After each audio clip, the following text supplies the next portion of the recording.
Naniniwala ba kayo sa second chance in love? Ito ay ang mga artistang nag-break na, pero nagkabalikan ulit, na nauwi sa kasalan.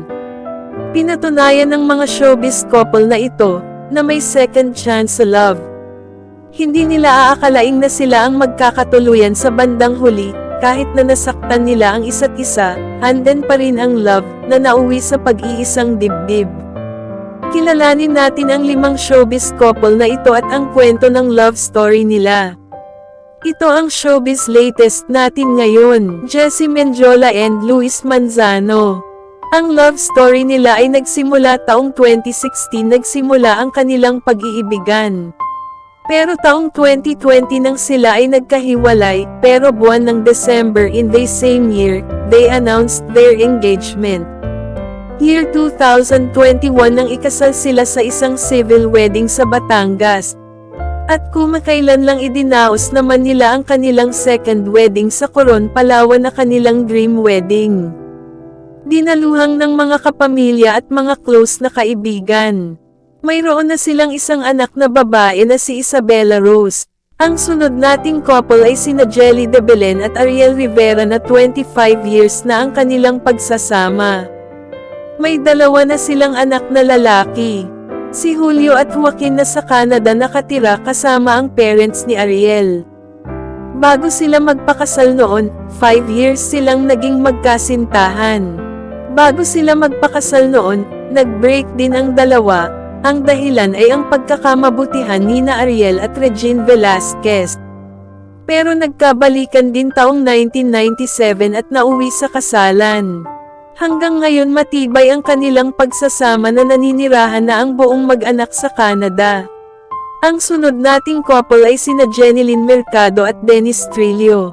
Ang relasyon nila ay nag-umpisa taong 2010. 9 months din ang naging relasyon nila na nauwi sa hiwalayan. Nagkaroon sila ng ibang karelasyon pero sila pa rin pala ang magkakatuluyan sa bandang huli. Kung baga sila ang itinadhana sa isa't isa. Taong 2014 nang sila ay nagkabalikan na nauwi sa kasalan. 2021 nang sila ay ikasal sa isang civil na seremonya. Ngayon may isa na silang anak na si Baby Dylan.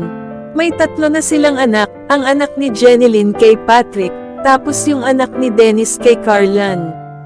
Ngayon isa sila sa masayang pamilya sa showbiz. Ang pang-4 na couple ay si Maha Salvador at Rambo Nunez.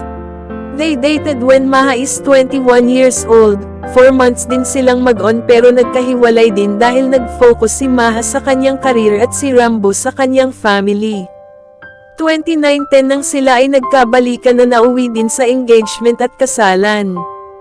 2 beses ikinasal ang dalawa.